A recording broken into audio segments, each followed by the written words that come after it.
अजरुद्दीन जी फूक जाएंगे। उसका टेम्परेचर 50 की भी 60 ऊपर हो चुका। इसलिए कांग्रेस ने जो 10 साल में इस देश का बुरा हाल किया है वो हर आदमी भली भांति जानता है। मैं समझता हूँ कांग्रेस पार्टी की लूट चल रही सबको आगे इधर हटा देगी आप। लेकिन बहुत से लोग ने बीजेपी गवर्नमेंट के बारे में कहा, देखिए बीजेपी का जो फूल होता है वो बिल्कुल थोड़ी देर तक खुलता है, उसके बाद में हो जाता है। एक जो हाथी है वो हर बार सपोर्ट करता है। तो एक तो भाई से भाई को दलों ने लड़ा दिया, तो भाई से भाइयों को मैं कहूँगा तुम चुप बैठ जाओ। मैं यहाँ का पुराना भाई हूँ, तुम बाहर से आए हो। ये चरागा नहीं है जिसको चर जाओ। 25 साल से इस मैदान को डॉक्टर किरोड़ीलाल तैयार कर रहा है, जिस खेत को मैं ऐसे लोगों से उजड़ने नहीं दूंगा। आप देख रहे हैं बैलेट ग्राउंड। ये सियासत की कुछ गंदी बात थी, इन पर भी चर्चा करेंगे, लेकिन इस वक्त मेरे सहयोगी लाल सिंह जयपुर के शास्त्री नगर से सीधा जुड़ रहे हैं। उनका रुख करते हैं लाल सिंह के साथ। कुछ फर्स्ट टाइम वोटर्स भी है। जी लाल सिंह, फर्स्ट टाइम वोटर्स का कैसा रुझान दिखा अब तक? देखिए अश्विनी, बिल्कुल लगभग अगर हम बात करें लोकसभा चुनाव में तो राजस्थान में 16 लाख नए मतदाता जुड़े हैं, जो तय करेंगे सरकार का काफ़ी हद तक कि किस दिशा में जाएगा बहुमत। तो हमारे साथ कुछ नए मतदाता हैं जिन्होंने पहली बार वोट डाला है, उनमें किस तरह का उत्साह है, किस तरह का जोश है, उनसे बात करते हैं। उनको कैसा लग रहा है वोट डाल के? आपका क्या नाम है? आदित्य। आदित्य, आपने पहली बार वोट डाला है? I am feeling very proud that I had given my first vote. It was a great experience. So please go and vote. One vote can make a difference. So please go and vote. Thank you. आपकी पहली बार डाला? मेरा नाम शुभम है और मैंने ही first time vote डाला है। और मैं सबसे ये रिक्वेस्ट करता हूँ कि ज़्यादा से ज़्यादा वोट डालिए। कोई ये ना सोचे कि उसके वोट से कुछ नहीं होगा, क्या पता उसके वोट से ही जो सरकार चाहते हैं वही सरकार आए। तो वोट फॉर मोदी। शुभम ने क्या सोच रखा था कि आज वोट डालना इस बार? मतलब पहली बार लगा, क्या मन में किस तरह का ख्याल था मैं पहली बार वोट डालूंगा जाके? हाँ, तो मतलब मेरे को यही क्रेज़ था कि पहली बार जाना है। और जिस तरीके से मैंने मोदी का क्रेज़ देखा तो, और जिस तरीके से उसने जो काम किए हैं जनता के लिए, तो मेरे को उसके लिए अब डालूंगा से डाला नहीं मैंने। अच्छा ठीक है, लेकिन पहली बार डालूंगे। कैसा है मन में उत्साह की भाई? अच्छा लग रहा है सर, पहली बार दे रहा हूँ। लगता है इस रोल को निभाने के बाद देश के प्रति हमारी एक जिम्मेदारी बनती है सर। इस बार हम चाहते हैं कि भाई मोदी सरकार आए, इसलिए सर। बिल्कुल। यहाँ मेरे लाल सिंह, शुक्रिया आपका इस चर्चा में जुड़ने के लिए। हमारे साथ इस चर्चा में खास मेहमान प्रोफेसर राकेश झा साहब जुड़े हैं, साथ ही मेरे वरिष्ठ सहयोगी विशाल भी इस चर्चा में बने हैं। पहले विशाल का रुख करते हैं। ताज़ा अपडेट के साथ आए हैं। 3 घंटे का मतदान हो चुका है, उसके बाद लगातार अपडेट्स आए हैं। अलग अलग जगहों से मतदान प्रतिशत के आंकड़े आ रहे हैं। विशाल, क्या कहना चाहेंगे, कैसा रुझान के बाद अब कैसा आ रहा है सुबह से मतदान का प्रतिशत? देखिए अश्विनी, मतदान का प्रतिशत है वो बिल्कुल उत्साहजनक हम कहें कि रुझान हमको मिल रहे हैं मतदान को लेकर। खासतौर से बांसवाड़ा में जहाँ पे अभी लेटेस्ट फिगर आया है 21.57% है वोटिंग हो चुका है, लगभग 22% हम कह सकते हैं। गंगानगर में करीब 21% है, हनुमानगढ़ के अंदर 21% है। तो ये बताता है कि किस तरह से वोटिंग को लेकर लोगों में जो अवेयरनेस है वो बड़ी है। और इसका दूसरा कारण एक ये भी है कि मौसम जिस तरह का चल रहा है, गर्मी के दिन हैं वो शुरू हो चुके हैं, ऐसे में सुबह और शाम को वोटिंग का परसेंटेज ज़्यादा रहेगा, इस बारे में अनुमान पहले से ही लगाया जा रहा था। और तकरीबन उसी दिशा में पूरा ये वोटिंग है वो बढ़ता दिख रहा है। वक्त भी बदला है इस बार, शाम को 1 घंटा बढ़ा। सुबह 7 बजे से वोटिंग शुरू होगी, तो कामकाज पर जाने वाले लोग 8-9 बजे दुकानों पर निकल जाते हैं, तो वो लोग भी शायद इस शिरकत करने के लिए पहले ही 7 बजे पहुंच गए। पहले दौर में 25% के आसपास मतदान इसी कारण। जी हाँ, ज़ाहिर तौर पर ये एक बड़ा कारण है ही, लेकिन साथ में जो अवेयरनेस आई है इन दिनों, पिछले दिनों में, पिछले चुनाव में हमने देखा जिस तरह से राजस्थान के अंदर विधानसभा चुनाव के अंदर वोटिंग का परसेंटेज रहा था, उससे ये लगने लगा है कि कहीं ना कहीं राजस्थान के अंदर वोटिंग ट्रेंड्स हैं, वोटिंग परसेंटेज है वो धीरे धीरे बढ़ने लगा है। और इस बार जो रुझान मिल रहे हैं वो भी इस और इशारा कर रहे हैं। अश्विनी प्रोफेसर साहब, ये जो रुझान बढ़ रहा है, जैसे विशाल जी बता रहे हैं, अश्विनी जिसका जिक्र कर रहे हैं, टोटल परसेंटेज बढ़ा है, ये यूथ वोटर भी नया आया, फर्स्ट टाइम वोटर भी आया, क्या इसे हम हिंदुस्तान की पॉलिटिकल अवेयरनेस के तौर पर भी देख सकते हैं कि हमारा जो यूथ है, जिसको हम आज तक पॉलिटिकली अवेयर नहीं मानते थे, वो पॉलिटिकल अवेयर हुआ, या ये एक part of the political campaign, media campaign और इलेक्शन कैंपेन है, इससे हमारी पॉलिटिकल अंडरस्टैंडिंग बढ़ी है हिंदुस्तान की, ऐसा आप समझते हैं? देखिए, पॉलिटिकल मैच्योरिटी बढ़ी है, पॉलिटिकल अवेयरनेस बढ़ी है, और अब हमारी जनता, हमारा वोटर ये समझने लगा है कि उसके वोट का क्या महत्व है।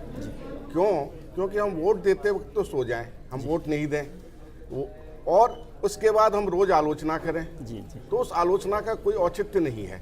इसलिए देखिए, इसमें सरकार की एजेंसियों का भी बहुत योगदान है, मीडिया का काफ़ी योगदान है कि वो जो वोटर के जो अपने राइट हैं उसके प्रति सजग किया है सरकारी माने इलेक्शन कमीशन ने किया है। और इसके साथ ही गवर्नमेंट ने सभी ऑर्गेनाइजेशन में कंपलसरीली छुट्टी की बात की है। बहुत से ऐसे ऑर्गेनाइजेशन हैं जिसमें कि लेबर वगैरह थे, उनको एक दिन का अगर 300 रुपया कट जाता तो वो वोट देने प्रेफर नहीं करते, क्योंकि उनकी रोजी रोटी भूख का सवाल है।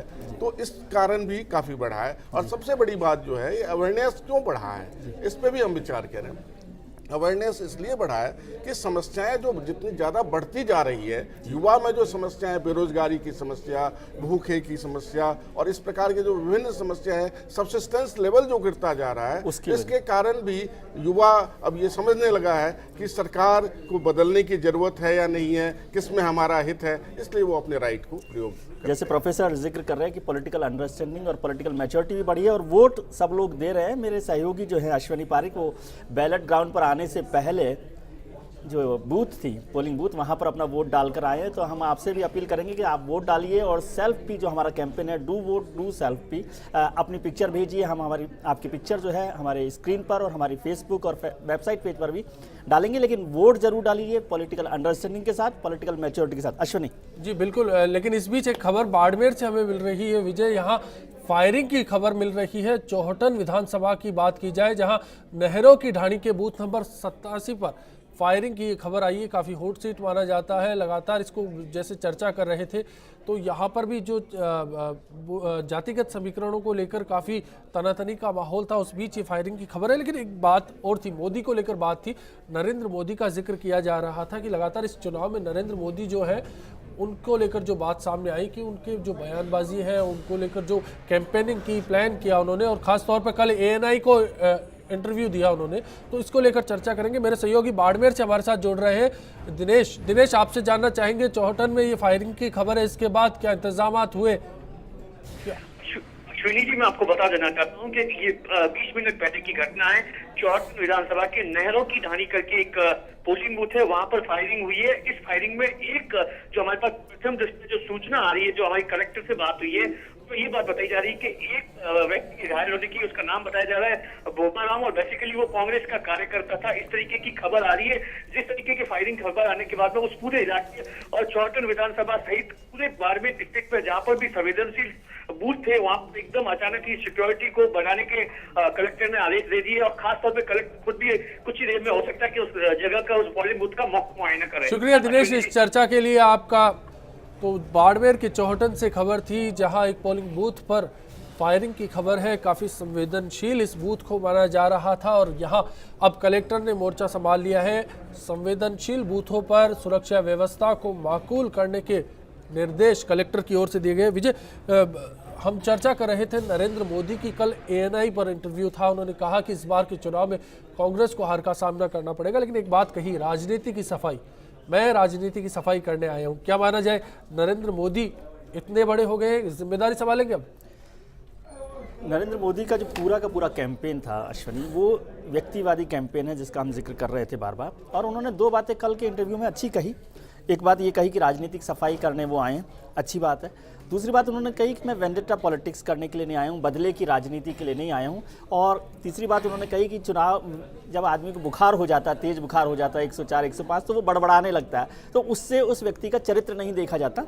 यानी जो आप अभी कुछ बाइट्स दिखा रहे थे गंदी बात करके, तो वो कह रहे हैं कि ये बुखार की बात है, पॉलिटिकल बुखार है। तो जब पॉलिटिकल बुखार उतरेगा तो सब लोग बेहतर राजनीति करेंगे और कोई बदले की राजनीति नहीं करेगा।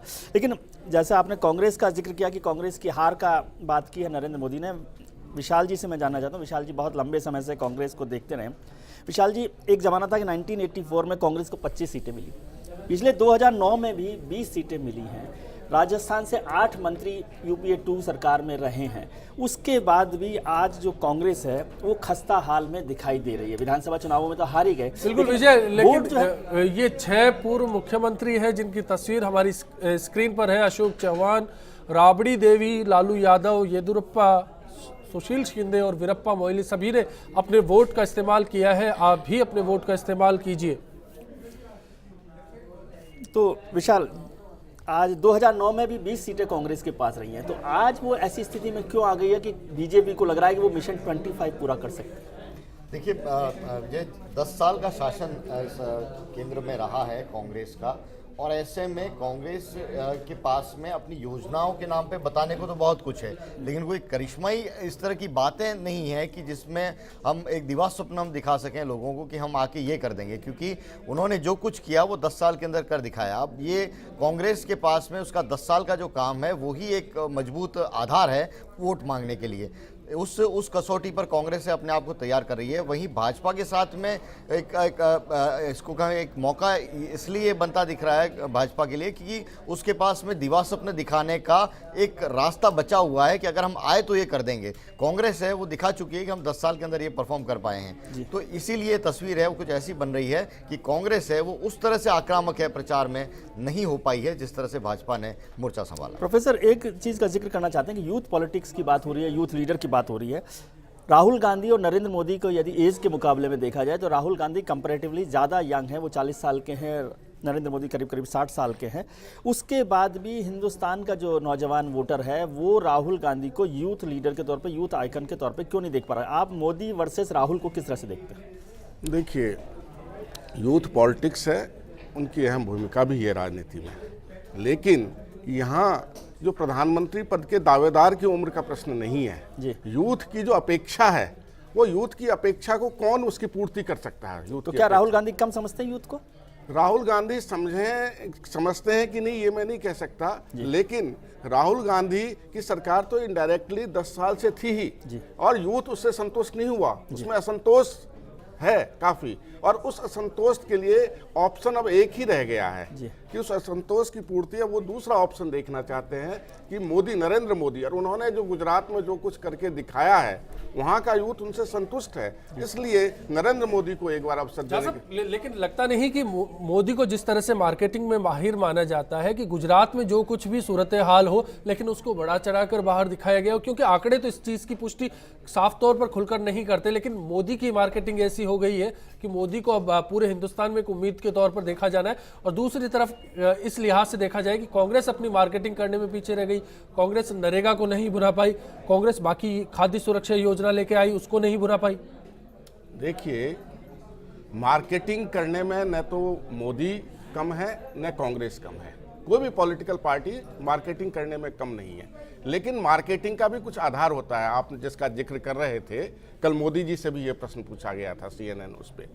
मार्केटिंग बढ़ा चढ़ा के तो कर सकते हैं, लेकिन कुछ तो आधार चाहिए, और 10 साल के शासन में जो कुछ हुआ है उसके कारण विश्वसनीयता कांग्रेस की घट गई है। वो मार्केटिंग कितना भी करे, और जैसे आप महानरेगा की बात कर रहे हैं, महानरेगा की वास्तविकता क्या है आप थोड़ा उसमें अंदर जाके देखें, वास्तविकता कोई सुधार नहीं हुआ है। साहब, मेरे सहयोगी आशीष गए थे, गांवों में गए, जालोर में गए, जालोर के एक दूर दराज की ढाणी में वो पहुंचे, संसद की पंचायती कार्यक्रम चलाया, उसमें उन्होंने ग्रामीण से बात की। उसका कहना था कि उसको रोजगार मिला है, उसने काम किया है वहां पर। ऐसी चीजें कई हैं जो चीजें आती हैं, हम उनको चर्चा कर सकते हैं, उन पर बात कर सकते हैं, तो वही दायरा आ जाता है। फिर घूम फिर कर बात आ जाती है कि क्या जिनको फायदा मिला उनको कांग्रेस आगे नहीं लेकर आ पाई, और मोदी ने वो काम किया कि उनकी योजनाओं से जिनको लाभ मिला उनको वो आगे लेकर आए और उनको बना पाए। देखिए, मोदी ने ये काम तो जरूर किया, जिनको फायदा मिला उसको उन्होंने बताया, लेकिन इसके साथ ही ये कांग्रेस की जो शासन व्यवस्था जो थी उसमें उस तरह से उसको जो उसका पर्पस था, जैसे महानरेगा का है या ये खाद्य वाला जो है, अभी इसका कोई बहुत ज़्यादा प्रभाव नहीं पड़ा है, और भ्रष्टाचार वहाँ भी बहुत ज़्यादा है। मैं ये नहीं कहना चाहता हूं, कह रहे, ऐसा नहीं लगता कि इन योजनाओं से ज्यादा महंगाई और भ्रष्टाचार इम्पैक्ट कर रहे हैं यूथ को, खासतौर पर बेरोजगारी जो है उन मुद्दों पर हो रहे हैं? काम तो हुए, इन योजनाओं में भी भ्रष्टाचार काफी है, इन योजनाओं में भी काफी भ्रष्टाचार और महंगाई से पूरा देश जो है वो त्रस्त रहा, जिसका नतीजा हमें विधानसभा चुनावों में भी देखने को मिला। लेकिन मेरा सवाल विशाल से, मैं बहुत इंपॉर्टेंट सवाल करना चाहता हूँ, जो उन्होंने जिक्र किया था कि 10 साल कांग्रेस की सरकार रही और अब उनके पास दिवा स्वप्न दिखाने के लिए, लेकिन ये कंट्राडिक्शन नहीं है विशाल कि कांग्रेस के पास 10 साल रहा और उनके पास दिखाने के लिए कुछ नहीं है, और नरेंद्र मोदी अपने 12 साल के शासन को ही बेच रहे हैं जी? तो ये तो कंट्राडिक्शन है ना, कि यदि आप एंटी इनकम्बेंसी की बात करेंगे तो नरेंद्र मोदी 12 साल वहां पर रहे हैं और वो उसी को मार्केट कर रहे हैं, और कांग्रेस 10 साल सरकार में रही, वो उसको मार्केट नहीं कर पा रही। या तो इसका मतलब कांग्रेस को मानना चाहिए कि उसका जो सरकार थी वो बहुत खराब रही, जिसे वो मार्केट नहीं कर सकती। देखिए, सरकार की परफॉर्मेंस भी विजय का आधार बनता है, लेकिन साथ में जिस तरह से पूरा ऑर्गेनाइजेशन चलता है गुजरात के अंदर, हमें कई मित्रों से बातचीत होती है, वो बताते हैं कि वहाँ पे किस तरह से जो गुजरात बीजेपी है या मोदी का पूरा नेटवर्क है, किस तरह से ऑर्गेनाइज वे में वो काम करता है। तो ये भी एक देखने वाली बात है कि कांग्रेस है, यहाँ गहलोत सरकार ने कोई कम काम नहीं किए थे। जिस तरह से बुजुर्गों को पेंशन देने की बात थी या अन्य तरह की जो स्कीम थी, निःशुल्क दवा योजना, जिसको फ्लैगशिप जो स्कीम्स का नाम दिया गया था, तो योजनाएं यहाँ पे वो कम नहीं थी, लेकिन उन योजनाओं को नीचे ग्राउंड लेवल तक, वोटर तक ले जाने के लिए कांग्रेस का ऑर्गेनाइजेशन है वो शायद उतना इफेक्टिवली काम नहीं कर पाया।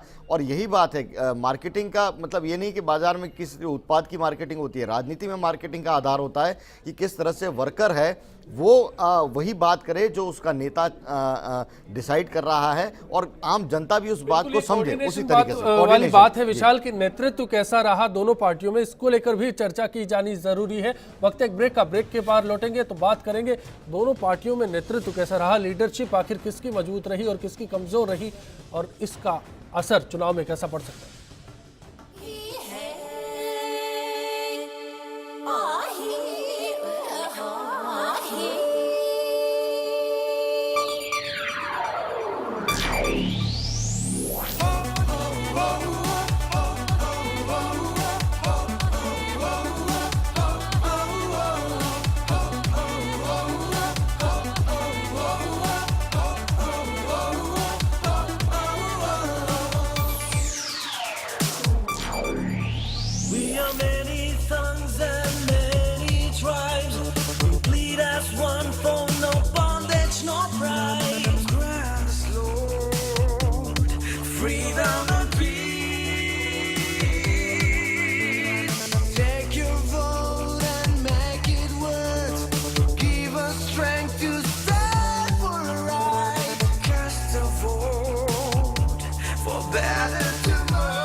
अडवाणी जी को बाहर कर दिया है।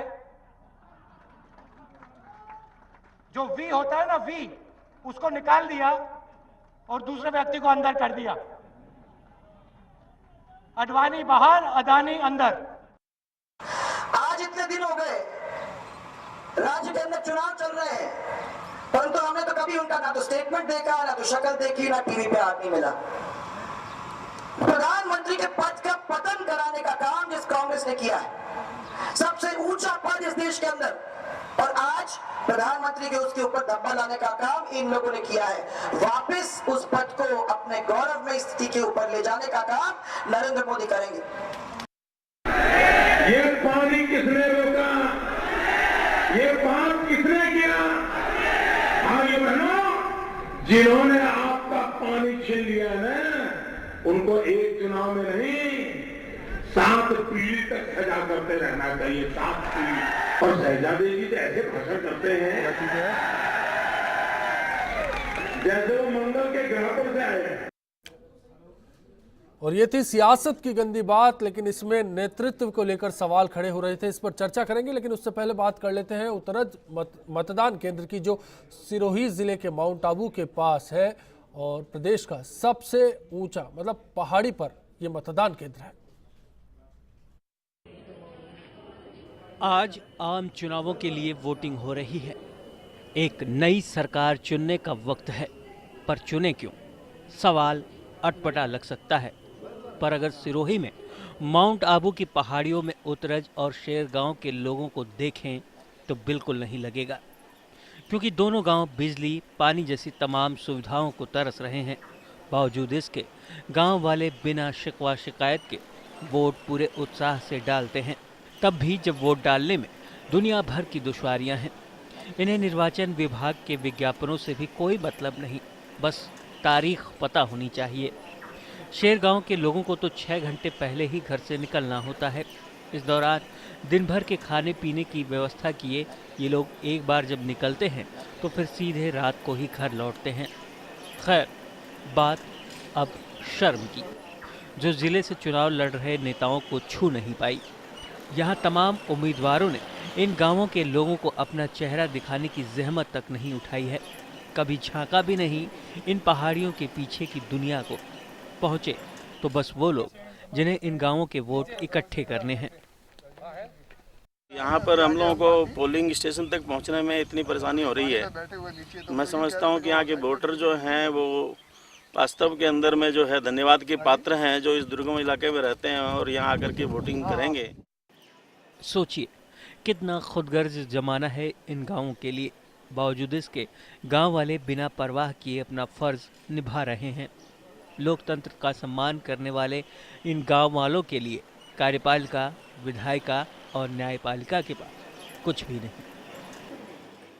पिछले लगभग 15 जो चुनाव हो चुके हैं और ये 16वां चुनाव है लोकसभा का। इन लोकसभाओं के चुनाव जो हो रहे हैं उनमें हमने गांव वालों से बात की तो कहीं ऐसा लगा कि उनको अपने प्रत्याशी का नाम तक पता नहीं है।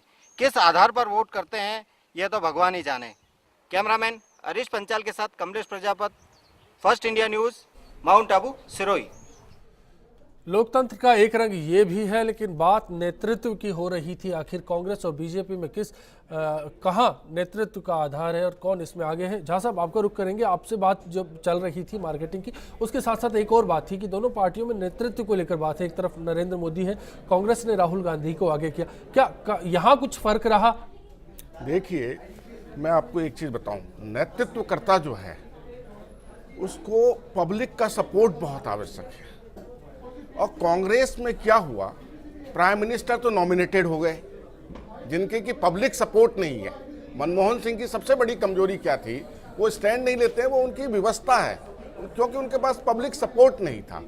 तो विखंडित नेतृत्व हो गया कांग्रेस में।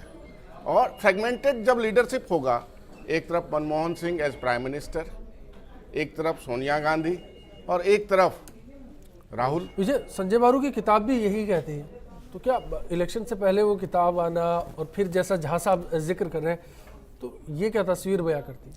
नहीं, किताब इलेक्शन से पहले आना तो एक प्रकाशक की और एक लेखक की एक प्रोफेशनल स्ट्रेटजी, मार्केटिंग स्ट्रेटजी हो सकती है। और इसको इस तरह से देखना कि भारतीय जनता पार्टी या कोई और पार्टी इसको मार्केट कर रही है। सवाल यदि वो भी हो तो भी मुझे कोई आपत्ति नहीं है। सवाल तो महत्वपूर्ण ये है कि क्या प्रधानमंत्री एक मजबूत लीडरशिप दे पाए, जैसे प्रोफेसर साहब कह रहे हैं कि विखंडित लीडरशिप थी और उनके पास वो ताकत नहीं थी कि वो अपने फैसले कर सके। विशाल कांग्रेस को हमेशा देखते रहे। विशाल जी, कांग्रेस का असली लीडर कौन है? सोनिया गांधी, राहुल गांधी, मनमोहन सिंह।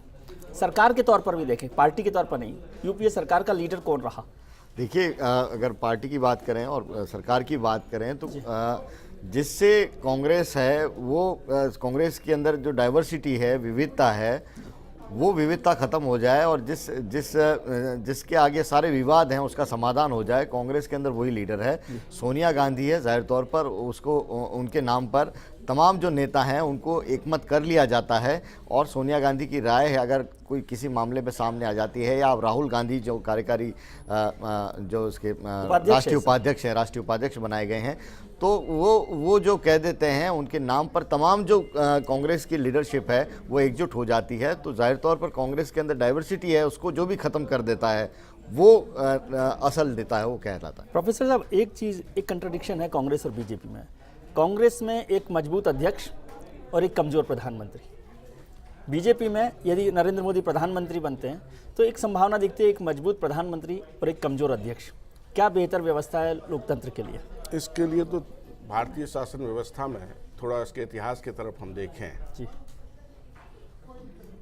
जब जवाहरलाल नेहरू प्राइम मिनिस्टर थे तो कांग्रेस के अध्यक्ष की क्या स्थिति थी जी।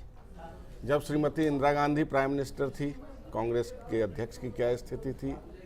तो हम ये देखते हैं कि अध्यक्ष की स्थिति, वाजपेयी जी के रहते हुए करीब करीब ऐसी स्थिति वाजपेयी जी की। तो हम ये देखते हैं कि शासन व्यवस्था, सुशासन के लिए तो प्रधानमंत्री का स्ट्रांग होना ज़्यादा जरूरी है।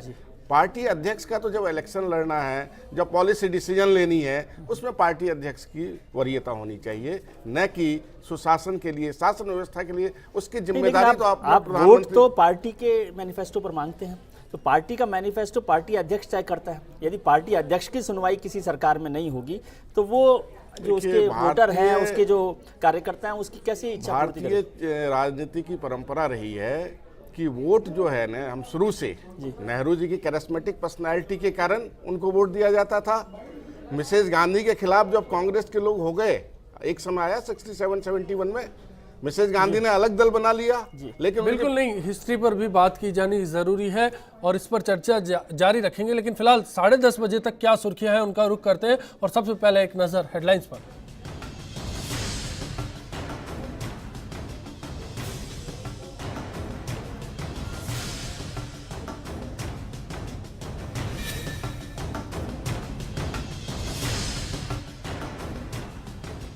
प्रदेश में ज्यादातर जगहों पर अब तक 20% से ज्यादा वोटिंग, कई जगहों पर ईवीएम हुई खराब, सुहाना मौसम भी दे रहा है साथ।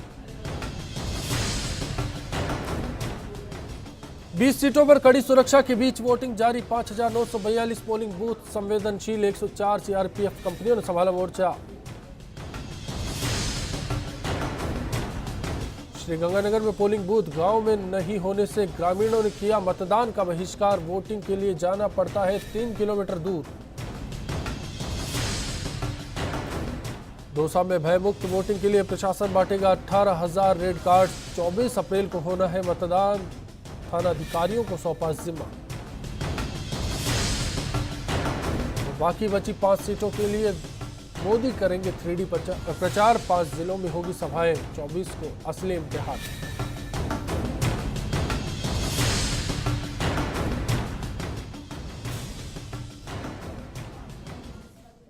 चलिए अब आपको सुनाते हैं कि इस चुनाव के इस दौर के बीच नरेंद्र मोदी का क्या कुछ कहना है। मैंने मन में ठान ली है कि इस बार जो भी एमएलए चुन करके बैठे हुए हैं, जो भी एमपी चुन करके बैठे हुए हैं, किसी भी दल के क्यों ना हो, भारतीय जनता पार्टी के होंगे तो भी, जिन पर ऑलरेडी केसेस दर्ज हुए हैं, इसका जजमेंट 1 साल में दे दे, ताकि एक बार अगर जो गुनहगार होगा और गुनाह सिद्ध हो जाएगा तो जेल चला जाएगा, तो उसकी सीट खाली हो जाएगी, तो नॉन क्रिमिनल व्यक्ति उस सीट को भरेगा। ऐसा करने से पॉलिटिक्स में क्रिमिनल जो लेयर आया है वो हट जाएगा। प्रोफेसर साहब, नरेंद्र मोदी बड़ी बात कह रहे हैं कि क्रिमिनलाइजेशन ऑफ पॉलिटिक्स जो है, पॉलिटिक्स में जो क्रिमिनलाइजेशन है उसको कैसे खत्म कर सकते हैं। हालांकि उन्होंने वो तो बहुत बड़े विशेषज्ञ हैं राजनीति के भी और 3 बार मुख्यमंत्री रहे। अभी जो हमारी संवैधानिक व्यवस्था है, कानून व्यवस्था, उसमें जो मौजूदा सांसद हैं वो चला सकते हैं अपनी व्यवस्था को जब तक कि उन्हें दोबारा चुनाव नहीं करना पड़े। लेकिन क्या आपको प्रैक्टिकली पॉसिबल लगता है ये बात कि हम क्रिमिनलाइजेशन को इस तरह से ख़त्म कर सकते हैं? नरेंद्र मोदी जो बात कर रहे हैं कि 1 साल में हम सबको जेल भेज देंगे, देखिए यदि ऐसा ही था तो वो अपने अभी जो वोट दे रहे हैं, मैं अभी देख रहा हूँ करीब करीब 20% जो उम्मीदवार हैं वो दागी उम्मीदवार हैं भारतीय जनता पार्टी के भी। कांग्रेस की अलग बात है, सभी पार्टियों में है, लेकिन जब नरेंद्र मोदी की बात कर रहे हैं तो 20% दागी उम्मीदवार हैं। तो नरेंद्र मोदी से क्या ये सवाल नहीं पूछा जाना चाहिए था कि वो जब बनेंगे प्रधानमंत्री, जब वो तो कल की बात है, आज की बात तो ये थी कि वो प्रधानमंत्री पद के उम्मीदवार थे, पार्टी की इलेक्शन कमेटी के मुखिया थे, तो उन्हें दागी उम्मीदवारों को वोट टिकट नहीं देना चाहिए था। देखिए अभी तो वो दागी उम्मीदवार हैं जी, और हो सकता है नरेंद्र मोदी की नज़र में या पार्टी की नज़र में उनके ऊपर जो दाग है वो दाग सिद्ध नहीं हो, या वो उसको दाग नहीं मानते हैं जी। बहुत से लोग जैसे राम मंदिर के सुपे लोगों के ऊपर है केसेज, या गुजरात में दंगे हुए उसके मामले में केसेज हैं, तो अब ये तो जुडिशियरी ही तय करेगी कि वास्तव में वो है कि नहीं। इसीलिए नरेंद्र मोदी जो कह रहे हैं कि 1 साल के अंदर हम ऐसा कर देंगे, हालांकि ये कहना बहुत आसान है, करना बहुत कठिन है। मैं ये आपको पहले कह दूं। इनकी फिर दूसरी बात और आप ध्यान दीजिए कि लोकसभा में इनकी क्या स्थिति होगी, कितने दलों के समर्थन से इनकी सरकार बनेगी, क्योंकि मुझे कहीं क्लियर कट लग नहीं रहा है कि इनकी क्लियर कट कहीं बहुमत आ रही है। गठबंधन की जो राजनीति चल रही है पिछले 2 दशक से भारत में, वही गठबंधन की राजनीति आगे बढ़ेगी। सरकार कौन बनाएगा? अभी नरेंद्र मोदी जी की सरकार बनेगी या नहीं बनेगी, ये भी एक प्रश्न चिन्ह है। बीजेपी की भी सरकार बन जाए। लेकिन झा साहब, साबिर अली एक ऐसा नाम था चुनाव से पहले जिन पर दाग थे, जेडीयू से बाहर कर दिया गया, बीजेपी ने उनको अपनाया, नरेंद्र मोदी की सहमति थी, लेकिन जब पार्टी में विरोध गहराया तब जाकर इनको बैकफुट पर आना पड़ा और फिर अगले दिन साबिर अली बाहर हो जाते हैं। तो ऐसे में ये बयान, देखिए, ये राजनीति के दांव पेच है। नरेंद्र मोदी जी को आप आदर्श का वो मत मानिए। मैं आपको पहले कह दूं, स्पष्ट नरेंद्र मोदी की प्रशंसा करके ही पार्टी में वो आए थे, लेकिन वो देखिए प्रशंसा करके आए थे और उनको पता भी होगा, ऐसी बात नहीं है साबिर अली का बैकग्राउंड क्या है नरेंद्र मोदी को पता नहीं हो, ऐसी बात नहीं है। वो उस समय वोट बैंक की राजनीति, अभी तो येन केन प्रकार सत्ता में आना चाहते हैं। मैं पहले भी एक बार यहाँ वही सवाल है कि ऐसे क्या मजबूरी है? अगर बिहार का जिक्र किया जाए तो इनके पास शाहनवाज हुसैन है, बड़ा चेहरा है अल्पसंख्यक के तौर पर, तो फिर क्या मजबूरी है कि साबिर अली को वहां से लाया जाए? विरोधी को कमजोर करना, वो नीतीश कुमार के लिए उनको खास तौर से लेकर आए थे, कमजोर करने की। लेकिन बात विशाल आ गई कि गठबंधन को लेकर एक बात, क्रिमिनल पॉलिटिक्स की जब बात कर रहे थे तो नरेंद्र मोदी का जिक्र तो किया ही प्रोफेसर साहब ने। कांग्रेस ने इसमें कोई बड़ी भूमिका नहीं निभाई। पिछले विधानसभा चुनाव में उसका हर्ष हुआ कि उसने बहुत सारे ऐसे दागी उम्मीदवारों को टिकट दिया जो हार गए, उसमें से उदय अंजना भी जो थे, उदय लाल अंजना भी थे। अब फिर वो मैदान में है, तो क्या कांग्रेस कोई सबक नहीं सीखना चाहती या उसकी कोई रोल नहीं है, कोई भूमिका नहीं है इतनी बड़ी पार्टी होने के बाद में? जी, कांग्रेस और बीजेपी दोनों इस मामले में एक मत हैं। अगर उनका कोई व्यक्ति है, वो आरोपी है, वो अगर दागी है, तो उसके पीछे माना जाता है कि राजनीतिक जो षड्यंत्र है उसका वो शिकार हो गया, पॉलिटिकल कंस्पिरेसी का शिकार है। और अगर विरोधी पार्टी के अंदर वो है तो उसके खिलाफ एक बड़ा मुद्दा बना दिया जाता है। तो इस फोरम पर, इस मंच पे तो कांग्रेस और बीजेपी दोनों एक हैं। बात यह है कि चुनावी राजनीति है, उसके अंदर जो जीतने वाला उम्मीदवार है, और इसीलिए लोकतंत्र के अंदर जनता के ऊपर सबसे बड़ा दारोमदार है वो माना जाता है कि आप किसको चुनकर आप भेजिएगा, ये आपको तय करना है। और आज वोटिंग का दिन है, कम से कम तो इस डिस्कशन को हम इस तरफ ही ले जाएं कि हम वोटिंग के अंदर कम से कम आम जनता ध्यान रखे कि जो उम्मीदवार है वो दागी ना हो। ये आपकी जिम्मेदारी है। राजनीतिक दल हैं, उनसे ज़्यादा उम्मीद करना बेमानी है।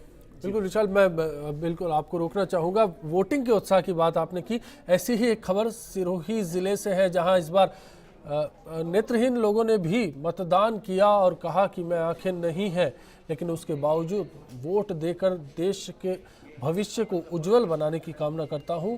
ऐसे में आप भी वोट दीजिए। फर्स्ट इंडिया इनिशिएटिव के साथ जुड़िए। डू वोट डू सेल्फी के जरिए आप अपनी तस्वीर firstindianews.com पर अपलोड कर सकते हैं। फेसबुक पर भी जाकर आप अपनी तस्वीर शेयर कर सकते हैं। फर्स्ट इंडिया पूरे प्रदेश में आपकी ये तस्वीर प्रसारित करेगा।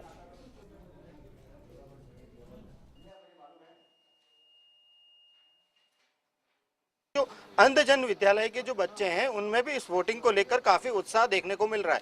हमारे साथ कुछ इस स्कूल के बच्चे हैं, आइए जानते हैं उनसे कि इनको ये वोटिंग देकर के इस लोकतंत्र के महापर्व पर हिस्सा बनने पर उनको कैसा लगा। आपका नाम? मेरा नाम सोहन सिंह भाटी है। सोहन सिंह जी, आपने पहली बार मतदान किया है? हाँ, पहली बार किया है। कैसा लग रहा है? हमें तो बहुत खुशी हुई डाल के वोट जी, और हमने पहली बार डाला, हमने कभी डाला नहीं वोट कभी डाला नहीं, पहली बार डाला है। हाँ। लोकतंत्र के इस जो यज्ञ कहते हैं, हाँ, इसमें डाल करके जो मन में जो अनुभूति हुई थोड़ा बताएंगे? मन में हमको बहुत अच्छा लगा है। और आप एक नेत्रहीन हैं, हाँ। तो क्या संदेश देना चाहते हैं पूरे देश को? हम तो ये संदेश देना चाहते हैं कि 18 साल से जो ऊपर हो वो वोट डाले। हमारे साथ एक और बच्चे हैं इस स्कूल के। कैसा लग रहा है आपको वोट देकर के? बहुत ही अच्छा लगा। मैंने ये दूसरी बार वोट डाला है यहाँ पे जी, और मैं लोगों से भी ये अपील करना चाहूँगा कि वो अपना अमूल्य वोट देश की जो अपना जो देश है उसकी सरकार बनाने में अपना एक अमूल्य योगदान दे, जिससे कि अपने देश का विकास हो सके। बैलेट राउंड आप देख रहे हैं, लगातार वोटिंग को लेकर आंकड़े अपडेट हो रहे हैं।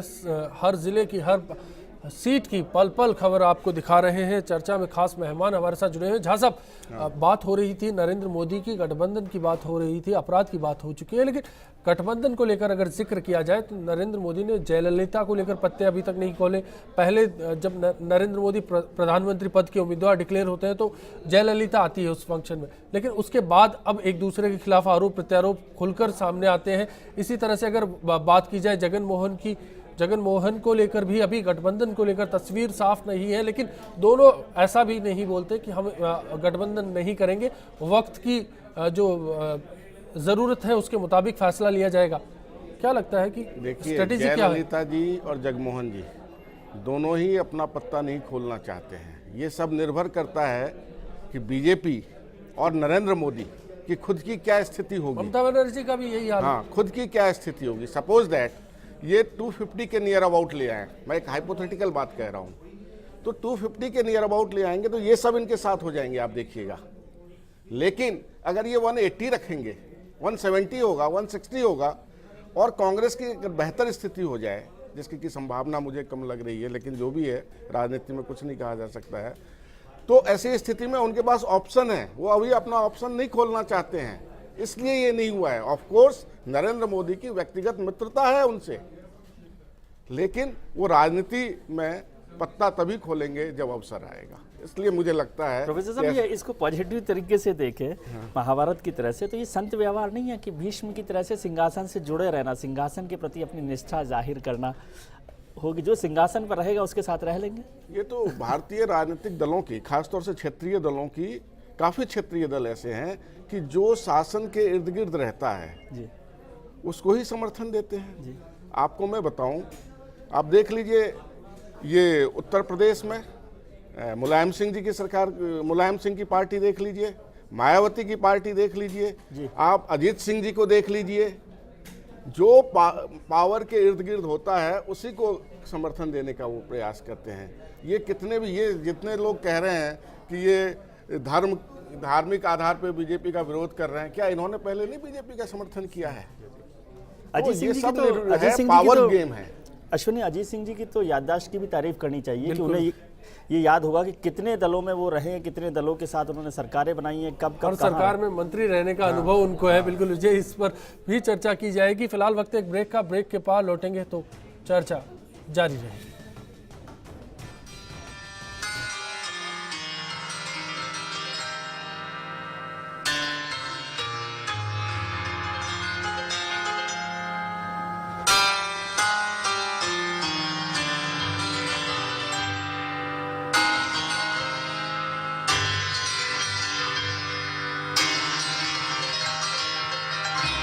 अपने अधिकार को समझो, आओ मतदान करो। अपने अधिकार को समझो, आओ मतदान करो। योग हो सारे विधायक, ये जरा ध्यान करो। अपने अधिकार समझो, आओ मतदान